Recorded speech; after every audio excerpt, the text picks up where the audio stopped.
안녕하세요. 오늘은 위로와 위안의 말과 생각을 주제로 다뤄보도록 하겠는데요. 특히 상대방이 나에게 건넨 위로와 위안의 말 때문에 내가 더 크게 화가 난 경우가 있고요. 반대로 내가 위로와 위안을 한답시고 건넨 그 말이 상대방에게 더 큰 분노를 유발시키는 상황을 우리가 흔히 볼 수가 있습니다. 도대체 왜 그런가? 위로와 위안의 말은 어떻게 해야 하는가? 이 문제를 심층적으로 다뤄보도록 하겠는데요. 중학교 1학년 학생들이 제가 했던 글쓰기 명상법에서 쓴 22편의 그 짧은 글을 가지고 분석하고 평가하면서 이 문제를 심층적으로 다뤄보도록 하겠습니다.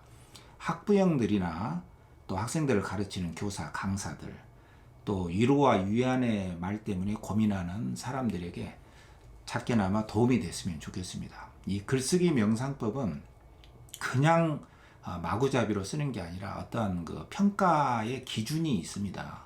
첫 번째로는 자기의 생각과 감정과 욕구를 잘 자각하고 있는가.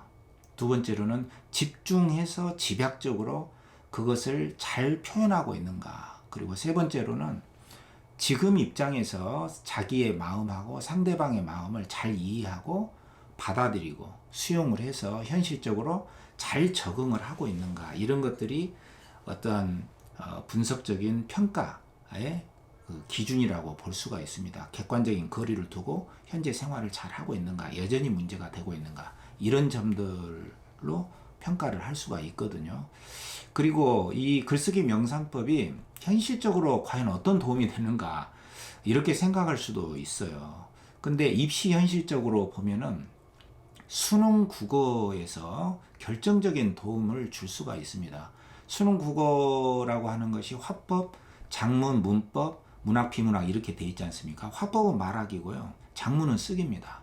그리고 문학, 비문학은 전부 다 말하고 듣고 읽고 쓰는 활동하고 밀접한 관련이 있거든요. 그래서 자기의 감정, 남의 말을 잘 듣고 쓰고 하는 것들은, 잘 쓰는 것은 잘 읽는 독해력하고 밀접한 연관성이 있고요. 자기 심리를 특히 잘 분석한다는 것은 남의 심리를 잘 이해한다는 것하고 거의 일치되는 측면이 있기 때문에 입시에서도 굉장히 연관성이 있고요. 타 과목에서도 어떤 이러한 논리력이나 어떤 직관적인 판단 능력이 굉장히 도움이 됩니다. 그래서 다음번에는 이 영상을 함께 다뤄보도록 하겠고요. 오늘은 이 문제를, 이 학생들의 글을 같이 한번 살펴보면서 분석하고 평가를 한번 해보겠습니다. 그리고 자기 개발하고도 좀 관련이 있어요. 이 글쓰기 명상법은. 지난 시간에 제가 프랑스 소설가 폴 브루제의 이야기, 우리는 생각하는 대로 살지 않으면은 그냥 되는 대로 생각하고 사는 대로 생각하게 된다, 이 말을 했는데요. 이것을 그대로 우리 글쓰기 명상법에 적용을 시켜보면은요, 글을 쓸 때서야 비로소 우리는 내가 살고 싶은 방향대로 생각하게 되고 내 생각을 정리하게 됩니다. 그렇게 하지 않으면은 우리는 되는 대로 살게 된다, 이렇게 말을 할 수가 있어요. 그래서 이 글쓰기 명상법은 입시에서도 굉장히 즉각적인 도움이 되고 자기 개발에도 어마어마한 도움이 된다, 일단 이렇게 말을 할 수가 있습니다. 자, 학생들의 글을 직접 한번 보면서 분석하고 평가를 한번 해보도록 하겠습니다. 자, 한 200여 명 이상 되는 학생들의 글 중에서 잘 됐다라기보다는 제가 임의적으로 한 22명 정도를 뽑아봤거든요. 학생 1번의 글을 살펴보겠는데요. 원래는 이렇게 썼어요. 좀 희미하죠. 여러분들이 보기가 어려울 것 같아서 이 원문을 제시하고 이걸 제가 정서로 여기에 옮겨놨습니다. 자, 질문은 이거였습니다.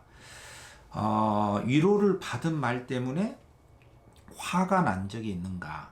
어떤 상황에서 화가 났는가? 이 상황 설명이 나와야 되고요. 그 다음에 화가 난 그 말은 무엇인가? 이게 나와야 되고요. 어떤 것 때문에 내가 화가 났다고 생각을 하는가? 이 근거와 생각이 드러나야 됩니다. 자, 이런 조건들이 이 글 속에 잘 드러나 있는가? 그리고 어떤 말 때문에 위로를 받았는데도 불구하고 학생들이 화를 내고 있는가 한번 살펴보도록 하겠습니다. 자, 내용은 이렇습니다. 학교에서 맞춤법 시험을 봤는데 마침표를 안 써서 0점을 맞아서 엄마가 괜찮다라고 했는데 엄마가 내가 0점 맞았다고 놀리는 것 같아서 화가 났던 것 같다. 자, 이 학생은 굉장히 잘 쓴 케이스에 속합니다. 거의 1분도 안 돼서 쓴 글이거든요. 물론 명상을 하고 마음을 집중하고 나서 이 과제에 대해서 과거의 기억을 떠올려서 거기에 마음을 집중해서 썼기 때문에 이 정도의 글이 나올 수가 있는 겁니다. 근데 이렇게 썼다는 것은 글을 읽을 수 있는 능력이 이 정도가 된다는 것을 뜻하거든요. 먼저 화가 난 상황을 설명이 됐어요. 시험을 봤는데 맞춤표를 안 썼다. 근데 엄마가 괜찮다. 그러니까 화를 유발시킨 말은 괜찮다. 그러니까 참 조심해야 되죠. 괜찮아, 괜찮아. 넌 잘할 수 있어. 이것도 화를 유발시킬 수가 있다는 거예요. 근데 왜 이 말에 화가 났는가? 나를 놀리는 것 같았다. 자, 이유가 나와 있죠. 그래서 자기 심리 분석이 잘 돼 있어요. 그래서 잘 쓴 글입니다. 이 모든 요건을 다 갖춘 거예요. 예. 그리고 화가 났던 것 같다라고 했기 때문에 지금에 와서는 객관적인 거리를 두고서 자기 심리 분석까지 하고 그 엄마가 했던 말에 대해서 내가 왜 화가 났고 그것에 대해서 내가 객관적인 거리를 두고 생각할 수 있는 여유와 성찰의 시간을 이 글쓰기 명상법을 통해서 갖고 현재 자기 마음 상태가 이런 수용적인 마음 상태에 있다는 것을 보여준 하나의 글이라고 볼 수가 있어요. 그래서 이 짧은 글이라도 이렇게 분석하고 평가할 수가 있는 겁니다. 그 다음에 학생 2. 이 학생은 자 원문이 이렇죠. 게임에서 졌을 때 상황이 나왔죠. 비꼬는 것처럼 들려서 더 화가 났다. 끝입니다. 근데 어떤 말 때문에 화가 났는지 그 말은 쓰지를 못했어요. 상황 설명은 됐습니다. 그리고 나의 심리, 나에게는 어떻게 들렸는지 그건 나와 있죠. 비꼬는 것처럼 들렸다. 그러니까 뭐 그 말이 나를 화나게 하느냐 안 하느냐 그것의 기준은 그 말이 나를 비아냥거리는가 비꼬는 것으로 들릴 수 있는 소지가 있느냐 없느냐 이게 화를 유발시키는 것의 기준이 된다고 볼 수가 있어요. 그래서 우리가 어떤 사람에게 위로와 위안의 말을 건넬 때에도 나의 말이 내가 좀 우월적인 입장에서 비아냥거리거나 비꼬는 말로 들릴 가능성이 있겠는가를 점검하는 것이 굉장히 중요하다고 볼 수가 있는 것이죠. 자, 학생 3. 엄마가 나에게 열심히 공부하라 좋은 조언을 할 때 나는 비꼬는 것이라고 생각해서 더욱 더 화나게 된다. 자, 이 말도 마찬가지죠. 상황 설명이 됐습니다. 화를 유발한 말은 열심히 공부해라. 자, 열심히 공부해라. 굉장히 좋은 조언이라고 생각을 하고 있어요. 문제는 이겁니다. 그러니까 이 학생도 지금 와서 또는 그때 당시에 이건 좋은 조언이다 라고 생각을 했지만 좋은 말이지만 화가 난다는 것이에요. 이게 비단 꼭 중 1학년 학생들에게만 해당되는 말은 아니라고 봐야 됩니다. 우리가 어떤 객관적인 상황에서 참 선하고 좋은 의도인데 나에게 화를 나게 하는 말이 있어요. 그 말이 어떤 말인가를 우리가 생각해 봐야 된다는 것이죠. 그래서 좋은 말이지만 나 자신은 이건 나를 좀 비꼬는 말 아닌가. 물론 그 책임이 말을 한 사람에게 있는가 듣는 사람에게 있는가 이것은 순환 논법의 차원에서 우리가 이해될 수도 있겠지만 어쨌든 그 말이 상대방에게 어떻게 수용될 수 있는지를 고려해야 된다. 우리가 이렇게 볼 수가 있습니다. 그래서 이런 문장의 표현은 굉장히 잘 집중을 하고 있고 또 좋은 조언이었지만 그때 당시에 비꼬는 말이다 라고 생각을 했기 때문에 내가 화가 나게 된다라고 자기 심리 분석, 독해를 하고 있는 좋은 케이스라고 볼 수가 있습니다. 그러니까 글을 읽을 때도 이 학생은 굉장히 다양하게 깊이 있게 읽을 가능성이 있다. 이렇게 볼 수가 있어요. 그리고 한 문장으로 집약적으로 쓸 수 있는 힘이 있습니다. 그 다음에 학생 4. 좀 긴데 자, 내 실수로 화가 난 것부터 이제 쓴 거예요. 이것도 제가 그때 낸 건데 이것의 연속선상에서 글을 쓴 거예요. 무엇이 나를 화를 나게 했는가. 여자애한테 고백을 했는데 친구와 관계가 많이 벌어져서 화가 났다. 이게 이제 내 실수로 화가 난 경우고요. 왜냐하면 안 했으면 계속 그 친구 유지할 수 있었는데 친구의 관계가 벌어지고 계속 괜찮아, 그럴 수 있어 라고 하니 더 화가 났다. 근데 이 말을 친구가 한 걸로 이해할 수는 있겠는데요. 문제는 이 친구가 괜찮아, 그럴 수 있어 라고 한 이 말이 왜 화를 일으켰는지 그 이유가 표현되지 않았어요. 이런 말을 하니 내가 이렇게 생각이 들었어. 이런 말을 이렇게 하니 이런 생각이 들어서 화가 났다. 이렇게 이유나 근거를 설명을 해야 되는데 그게 표현이 안 된 거예요. 그래서 이런 학생은 실질적으로 계속 화만 내는데 급급할 가능성도 있습니다. 화를 유발한 말은 다행히 드러났고요. 그래서 부분적으로 자기 심리 독해가 이루어졌고, 어떻게 자기가 생각을 했기 때문에 그 말을 들었을 때 내가 어떤 생각이 들어서 이 말에 화가 났다. 그 근거가 표현 안 된 점이 조금 아쉽긴 하죠. 왜냐면은 괜찮아, 그럴 수 있어 이 말을 친구가 했다면은 친구에게서 이 말을 들었기 때문에 화가 난 것인지, 아니면은 나는 안 괜찮은데 괜찮다고 하니까 내가 화가 난 것인지, 그것을 이 글만 가지고는 이해할 수가 없기 때문에 자기 논리력, 자기 생각을 인과관계로 치밀하게 드러내는 데는 약간 더 훈련을 해야 되는 과제가 있다고 볼 수가 있거든요. 그 다음에 학생 5번째는 괜찮아 라고 했는데 나는 이것이 잘 되지 못할 거라고 굳게 믿어서, 요게 이제 근거가 되는 거죠. 기분 나쁜 이유죠. 화가 났던 적이 있다. 이 지금 인과관계 있잖아요. 이게 자기 논리력을 구성하는 가장 큰 부분이에요. 그러니까 별거 아닌 것 같아도 이 인과관계를 설정할 수 있느냐 없느냐가 굉장히 큰 능력 중에 하나입니다. 읽기에서도 이것과 관련이 됩니다. 독해 능력하고 관련이 됩니다. 쓰기는 독해입니다. 부정적인 생각이 들어서 이렇게 화가 났던 것 같다 했어요. 굉장히 잘 쓴 글이죠. 자, 먼저 상황 설명이 좀 부족하긴 합니다. 괜찮아 라고 했는데 누가, 언제, 어떤 상황에서, 이게 지금 나와 있지 않아요. 이게 좀 아쉽고요.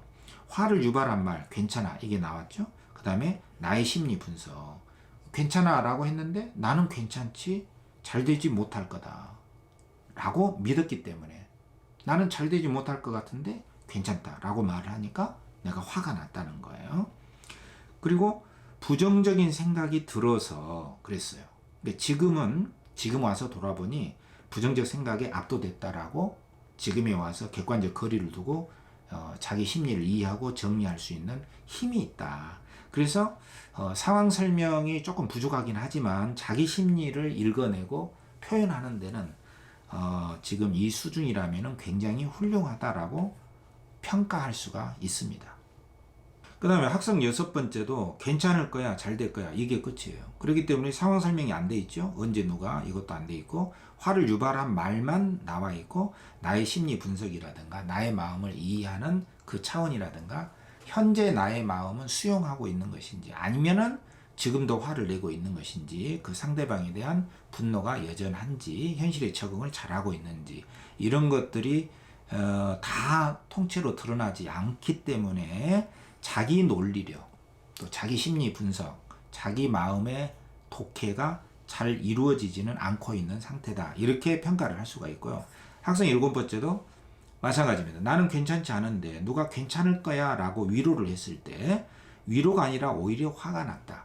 이 한 문장 속에 굉장히 압축이 잘 되어 있거든요. 그러니까 이 중학교 1학년 학생들도 마찬가지고 성인들에게도 뭐 괜찮아, 잘 될 거야, 이런 말들이 자칫하면은 분노를 유발시킬 수도 있다는 것을 우리가 알 수가 있죠. 상황 설명은 좀 부족합니다. 뭐 괜찮을까, 이 말을 어떤 상황에서 누가 했는지 나와 있지를 않죠. 화를 유발한 말은 괜찮을 거야. 근데 이 말에 왜 화가 났냐면은 나는 현재 괜찮지 않은데, 자기 심리 분석은 부분적으로 들어가 있어요. 그리고 그렇지만 충분한 자기 심리 독해는 이루어지지 않고 있다. 지금은 어떤지, 그때는 어떤 생각을 했었는데 지금은 어떤 상태인지 그걸 알 수가 없습니다. 그렇지만 한 문장으로 압축적으로 한 중상 정도로는 잘 표현이 됐다, 이렇게 평가할 수 있습니다. 자, 학생 8번째도 보면은 원문은 이렇게 나와 있고요. 이걸 정리하면은 음악 수행을 조금 못 봐서 약간 아깝다 하고 있었는데 친구가 나보다 더 반응을 하며 나는 아무 상관이 없는데 지나치게 위로해서 싫었다. 자, 요게 중요한 거죠. 예, 위로한 것이 싫었어요. 근데 친구 주제에 지나치게 위로했다는 것이죠. 그 친구 공감 능력이 너무 뛰어난 듯 요게 쓴 말입니다. 그러니까 이 학생은 굉장히 여유가 있어요. 직접적으로 화를 내지는 않는 그런 학생입니다. 일단 상황 설명 잘 됐고요. 화를 유발한 말이 드러나 있지 않아서 조금 아쉽습니다. 네, 내가 좀 아깝다 하고 있었는데 과잉 반응을 하면서 어떤 위로의 말을 했는지 요게 드러나 있질 않죠. 그리고 나의 심리 분석은 화가 난 이유라든가 나의 심리를 내가 읽어낼 수 있는 능력은 굉장히 뛰어난 학생이에요. 왜냐면은 나에게서는 그 친구가 친구인데 과도한 위로를 한 것에 내가 반발감을 느꼈다는 거예요. 친구 주제에 부모나 선생님급 위로의 말에 내가 거부감을 느꼈다는 것이고, 그 위로하는 친구가 어쩌면 이 학생의 입장에서는 그 친구가 나보다 더 우월한 위치에서 말하는 것에 대해서 거부감을 느꼈을 가능성이 굉장히 큽니다. 그래서 자기의 심리를 읽는 사람이 이해를 할 수 있게끔 썼다는 것은 실제 말하기에서도 이렇게 말을 할 가능성이 있고요. 글을 읽을 때도 이러한 논리력을 발휘할 가능성이 있는 학생입니다. 단지 그 말을 상대방이 무슨 말을 했는지 그것만 드러나 있지 않는 것이죠. 그리고 이 학생의 자질이 굉장히 뛰어난 점은요. 여유가 있고 유머가 있어요. 이 마지막 말 있잖아요. 그 친구 공감 능력이 너무 뛰어난 듯. 그렇기 때문에 이 글로 봐서 글의 분석 심리이죠. 차분한 성격이고요. 곧장 화를 내거나 혼자 속을 끓이기보다는 여유가 있고 유머가 있는 성격이고 그러한 심리적 특성을 가지고 있기 때문에 상당히 인내심이 있고 꾸준하게 공부를 할 수가 있고 대인관계에서도 버럭버럭 화를 내는 그런 사람은 아니다. 이렇게 평가를 할 수가 있습니다. 그 다음에 학생 9번째는 괜찮아. 다음에 더 잘하면 되지. 친구가 나를 무시하는 감정이 들어서 화가 난다. 굉장히 인과관계가 잘 들어가 있죠. 친구가 역시 친구에 대한 반발이죠. 괜찮아. 다음에 더 잘하면 되지. 이것도 역시 이 말이 나오게 된 상황이라든가 어떤 상황에서 이 말을 했나 이런 상황 설명은 좀 부족해요. 근데 화가 난 이유는 굉장히 설득력 있게 잘 돼 있잖아요. 그렇기 때문에 친구가 부모나 선생님이 할 수 있는 급의 위로의 말을 해주는 것에 대해서 앞에 학생하고 똑같이 학생 8도 마찬가지죠. 거부감과 반발감을 느꼈다는 것은 이 학생이 굉장히 자기만의 어떤 주체성이라든가 어떤 자존감을 가지고 있다. 이렇게 평가를 할 수가 있고요. 논리적인 분석력이나 판단력도 있다. 모든 걸 다 갖추지는 않았지만 어떤 상황에서 어떤 말을 했나 이 말을 하게 된 상황이나 이런 것은 나오지는 않았지만 그런 상황 설명은 좀 부족하지만 다른 점에 있어서는 굉장히 훌륭한 논리력과 어떤 자기 심리 분석 능력을 가지고 있는 학생이다. 이렇게 볼 수가 있습니다. 그 다음에 학생 10번째도 마찬가지입니다. 둘이 눈빛 교환을 하면서 나를 이상한 사람 취급하고 몰아가고 둘이 한 팀이 되어서는 나한테 괜찮아? 너 진짜 병원 가봐야겠다. 너 걱정돼서 하는 말이야. 그냥 웃고 넘기면 되는 일 가지고 과민 반응이야. 나는 네가 왜 그런지 모르겠어서 하는 말이야. 라고 하는 게 뭔가 잘못한 것도 아닌데 내가 뭘 잘못했는지 찾고 있는 내 자신도 싫어요. 자, 이건 친구와의 갈등 관계. 다양한 나를 화나게 하는 다양한 말들을 잘 집중해서 기억해서 표현하고 있는 집중력을 가지고 있습니다. 상황 설명도 잘 돼 있고요. 화가 났던 위로의 여러 가지 종류의 말이 잘 표현이 돼 있죠. 특히 이 학생의 경우에는 이 글에 자세히 나와 있듯이 친구들 사이의 갈등이 학교 생활에 조금 문제가 될 수도 있겠고 또 자기가 공격당하고 있다고 하는 그런 위축감 그런 심리가 굉장히 강하게 노출이 되어 있기 때문에 이런 학생들일수록 이렇게 글쓰기를 통해서 자기 마음을 들여다보고 털어놓고 말할 수 있는 이런 표현 활동이 굉장히 자기 자신감, 자존감 회복에 도움이 되고요. 아울러서 자기 논리력, 또 어떤 그 자신감을 회복해 나갈 때는 또 반전이 일어날 수가 있습니다. 이런 친구들 사이의 갈등을 통해서 더 크게 성장할 수가 있다. 이런 이야기죠. 굉장히 조심해서 살펴봐야 될 부분이다. 이렇게 볼 수가 있습니다. 그 다음에 학생 11번의 경우는 굉장히 짧죠? 원문은 이건데 너 괜찮아? 이런 말이 짜증난다. 여기에는 자기 분석, 자기 심리를 읽어내는 능력이라든가 왜 짜증이 났는지 근거 이런 것들이 드러나 있지가 않잖아요. 또 어떤 상황에서 누구한테 이 말을 들었는지 왜 기억이 나는지 얼마나 자주 이런 것들이 설명이 되지가 않았어요. 그냥 굉장히 짧게. 그래서 이런 학생들일수록 자기 마음을 들여다보고 자기 마음을 읽고 이해하고 어떻게 대응할 것인가 이런 것들에 대한 대안이 주어져야 하는 과제가 있는 것이죠. 그 다음에 학생 12번의 학생 경우도 이렇게 썼죠. 엄마가 저에게 사람은 실수도 할 수 있는 거지 너만 그런 거 아니잖아. 다음번엔 더 잘하자. 자신감만 있으면 못할 것이 없다. 이런 말을 엄마가 했는데 자신감을 엄청 가지고 했는데 그건 자신감이 아니라 자만심이었던 것 같다. 이게 이제 자기 분석이죠. 이게 굉장히 훌륭한 부분입니다. 그래서 엄마의 위로의 말을 자기 주체적으로 해석하고 이해할 수 있는 능력이 있어요. 이 학생의 경우는. 말하자면은 엄마가 뭐 자신감만 있으면 넌 잘할 수 있어. 실수도 할 수 있는 거지. 이런 말을 했는데 자신감만 있으면 돼. 이 말에 위로받은 것이라기보다는 이 말을 자기가 주체적으로 돌아보고 객관적으로 거리를 두고 해석할 수 있는 자기 내면의 힘 때문에 힘을 얻어가는 학생이다. 이렇게 볼 수가 있어요.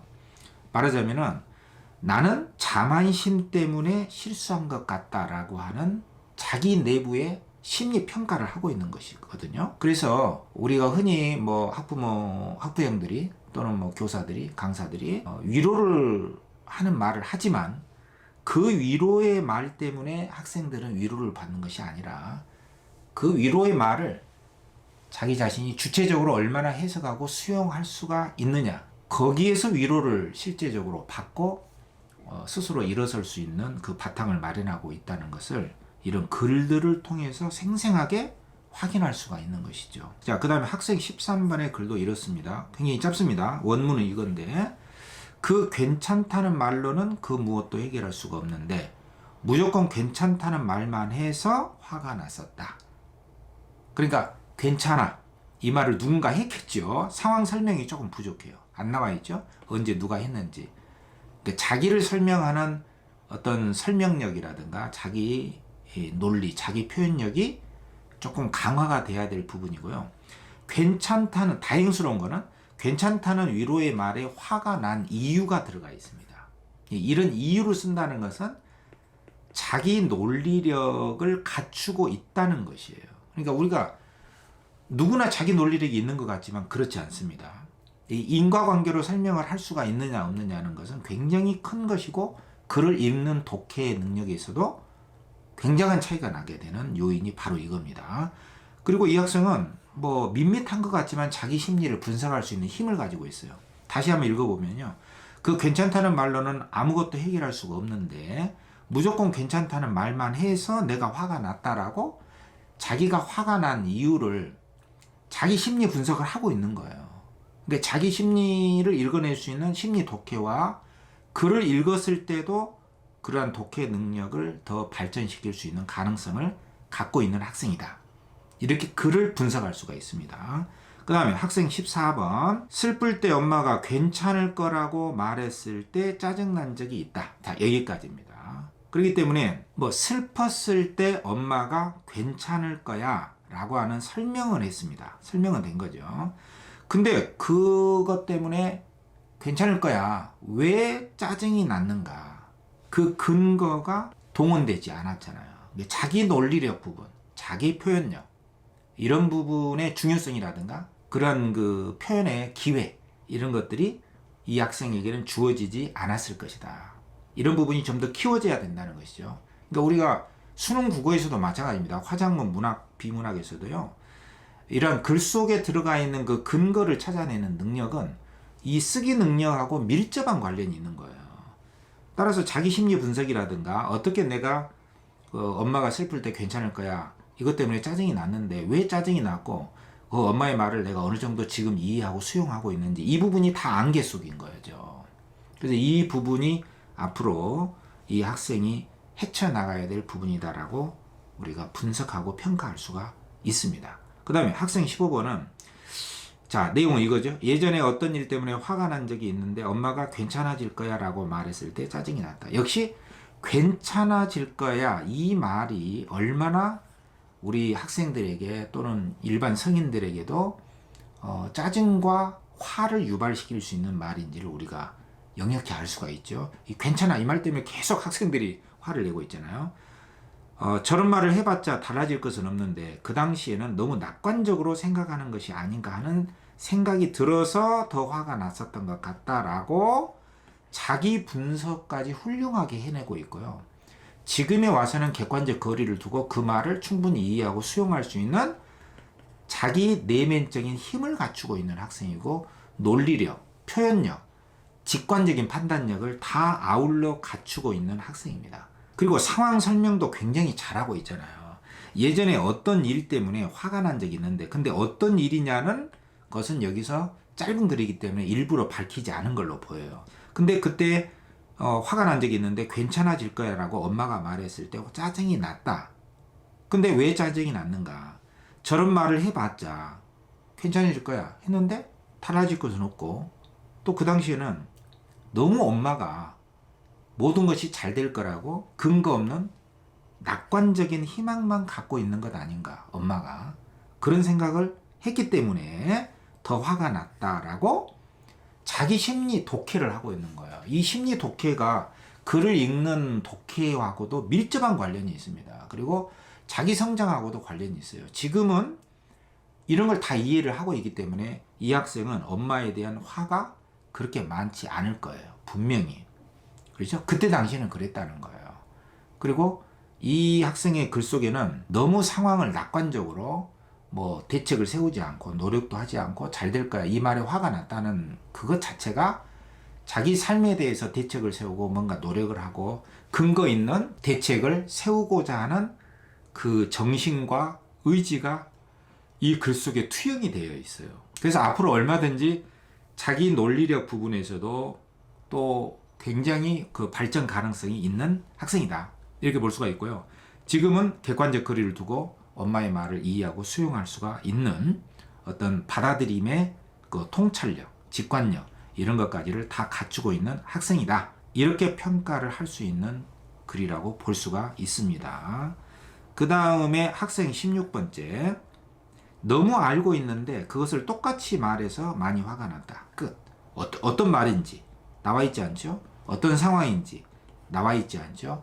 그냥 직설적으로 내가 너무나 잘 알고 있는데 똑같이 그 말을 해서 나도 이미 알고 있는데 그래서 화가 났다는 거예요. 물론 이제 근거가 조금 있긴 있는데 이 글 자체로 그것을 드러낼 수 있는 힘이 좀 부족합니다. 그래서 자기 논리력이라든가 자기 심리 분석, 글을 읽을 때 그 힘도 많이 길러가야 되는 과제를 안고 있다. 이렇게 볼 수가 있겠고요. 그 다음에 학생 17번은 다 잘 안 될 것 같은데 계속 잘 될 거야. 계속 반복해서 말해서 짜증이 났다. 근거가 잘 드러나 있죠. 그러나 어떤 상황에서 이런 말을 누구한테 들었는지 상황 설명 같은 게 안 나와 있어요. 그러나 잘 될 거야 이 말에 왜 화가 났는지에 대한 근거가 드러나 있죠. 그리고 현재 이 학생의 심리가 상대방의 그 말, 그 상대방이 엄마인지 아빠인지 누군지는 모르겠지만 그 말에 대해서 어느 정도의 이해와 수용 그리고 받아들임의 그 성찰적인 그 수준이 어느 수준인가를 알 수가 없습니다. 그래서 이 학생의 경우에는 인과관계로 보다 더 자세하게 잘 표현하고 잘 읽어낼 수 있는 그 훈련 과정이 필요하다. 이렇게 볼 수가 있어요. 자, 그 다음에 학생 18번의 경우는 잘 될 거야? 별일 없을 거야? 괜찮아. 자, 나에게 화가 난 말만 딱 설명을 했죠. 상황 설명 없습니다. 언제 누가? 나는 왜 화가 났느냐? 그런 거 없습니다. 자기 심리 독해 없어요. 나는 단지 이 말. 그렇기 때문에 이 학생의 경우에는 보다 좀 본격적으로 이유, 왜, 그리고 자기 심리를 돌아볼 수 있는 성찰과 어떤 직관적인 판단력, 자기 논리력을 더 강화시켜야 될 필요성을 가지고 있는 학생이다. 이렇게 볼 수가 있겠고요. 자, 그 다음에 학생이 19번의 경우죠. 담임선생님이 나를 괴롭힌 남자애들에게 하지 말라고 하지 않고 괜찮아 라는 등 여러 위로의 말을 들으면서 화가 났다. 왜냐하면 나를 괴롭혔었던 남자애들에게 뭐라고 하지 않고 나에게 위로를 했다. 그래서 화가 난 이유가 설명이 돼 있죠. 잘못한 남자애들보다도 나를 향해서 위로만 했다. 위로 내가 받아야 될 상황이 아니라 혼내야 될 상황이 있는데 혼내야 될 대상에게 혼을 내지 않고 나만 위로하고 있다. 이것에 대해서 내가 기분이 나빴다라고 정확하게 자기 심리 독해를 하고 있어요. 상황 설명도 잘 돼 있고요. 이유 제시가 잘 돼 있습니다. 이 학생은 자기 논리력과 분석력을 이미 어느 정도 갖추고 있어요. 그리고 뭐가 잘못됐는지를 적시할 수 있고 이렇게 뚜렷하게 증명할 수 있는 그 힘을 가지고 있습니다. 어떤 주체성이라든가 자존감도 어느 정도 확보를 하고 있기 때문에 어떤 자기 자신에 대한 자존감이라든가 불합리한 것에 대해서 대항할 수 있는 주체적인 힘을 어느 정도는 갖추고 있다. 이렇게 평가를 할 수가 있고요. 독해력에서도 금방 향상이 될 수 있는 자질을 갖추고 있다. 이렇게 평가를 할 수가 있습니다. 학생 20번째, 조금만 더 하면 잘할 수 있어. 기분 나쁜 말만 설명했죠. 상황 설명 없고요. 이런 말에 기분 나쁜 이유라든가 자기 심리 독해 이런 것이 없는 상태예요. 학생 21번, 아빠는 노력해서 화는 내지 마. 아빠한테 화낸 게 아니라서 어이없었다. 어떤 여학생의 글인 것 같아요. 그러니까 아빠에 대한 좀 불만이 있는 것이죠. 아빠가 자기를 이해해 주기보다는 아빠 자신을 설명해 주는 말 때문에 화가 났고, 또 아빠한테 직접적으로 화를 낸 것도 아니어서 나는 어이가 없었다는 것이죠. 그래서 어떤 상황에서인지는 자세히 설명이 안 나와 있어요. 그러나 내가 왜 화가 났는지 그 이유라든가 그 감정, 어이없었다 이런 것은 잘 표현을 하고 있기 때문에 아마 이 학생은 어느 누군가에게도 자기 감정이라든가 그 이유 정도는 확실하게 표현할 수 있는 내적인 힘을 갖추고 있다. 자기 논리력도 있다. 이렇게 볼 수가 있어요.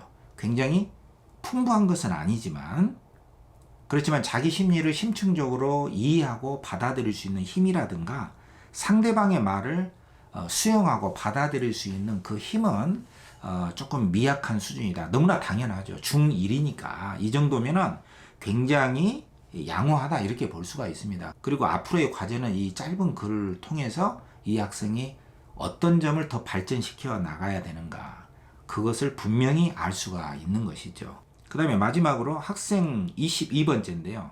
힘들어 죽겠는데 엄마께서 넌 할 수 있어 라고 말했을 때 서운함, 우울함, 어이없음이 들었다. 자기 감정 표현이 굉장히 정확하죠. 그리고 상황 설명도 잘 돼 있습니다. 힘든데 넌 할 수 있어. 그리고 이런 그 화가 난 데에 대한 이유, 감정 표현이 굉장히 잘 돼 있습니다. 그렇지만 엄마, 이 상대의 말에 대한 이해도라든가 지금은 객관적인 거리두기를 통해서 어떤 식으로 자기가 생각을 했었는데 그랬던 것 같다. 지금의 상황은 미지수입니다. 그래서 여유있게 상대방의 말을 받아들일 수 있는 수용력에 대해서는 앞으로 이 학생의 글을 통해서 또 표현력을 통해서 자기 논리력, 자기 분석력을 강화시켜 나감으로써 더 많이 발전할 가능성이 있다. 이렇게 평가할 수가 있습니다. 자, 여기까지 해서 중학교 1학년 학생들을 화나게 하는 위로와 위안의 글 22편을 분석하고 평가하는 과정을 살펴봤습니다. 넌 잘할 수 있어. 잘 될 거야. 괜찮아. 이러한 선한 의도로 한 말 자체도 그 학생의 현재 심리라든가 상황, 또 말하는 사람의 어조, 표정, 이런 몸짓들과 아울러서 제대로 전달이 되지 않을 때는 굉장히 깊은 화와 분노까지를 유발시키는 것을 살펴볼 수가 있었습니다. 특히 이 학생들에게 저 말이 나를 비꼬고 비아냥거리는 말이다 라는 판단이 들 때에는 굉장히 기분 나쁘게 수용이 되고 있다는 것. 그리고 이러한 글쓰기 명상법의 과정을 통해서 그 학생의 현재의 자기 심리를 읽어낼 수 있는 심리 독해가 어떤 수준에 와 있는가를 우리가 살펴볼 수가 있었습니다. 그리고 이 과정은 글을 읽는 독해하고도 밀접한 관련이 있습니다. 말하기, 듣기, 읽기, 쓰기 이것은 하나의 차원에서 평가가 될 수가 있고요. 그 학생이 쓴 글의 수준은 글을 읽는 그 수준, 차원하고 병행 일치되는 측면이 굉장히 강합니다. 그렇기 때문에 글쓰기 명상법이 실제로 수능 국어, 입시에도 어떤 도움이 되고 자기 개발, 자기 마음을 읽고 상대방의 마음을 이해하고 수용하고 현실에 적응할 수 있는 그 능력을 어느 정도 갖추고 있는가를 우리가 다음 기회에 또 살펴보도록 하겠습니다. 이 글쓰기 명상법에서 가장 중요한 것은 자기 논리력과 직관력이에요. 그래서 이 직관력 속에 자기 마음을 읽어낼 수 있는 능력하고 상대방의 마음을 객관적 거리를 두고 수용하고 받아들이는 과정이 다 몽땅 그 속에 들어가 있기 때문에 이 글쓰기 명상법을 통해서 삶에 대한 지혜도 배우고 또 입시에도 독해력에서도 큰 도움을 얻을 수 있으리라고 확신을 합니다. 다음번에 이 영상을 함께 또 다뤄보도록 하겠습니다. 오늘 여기까지 하겠습니다.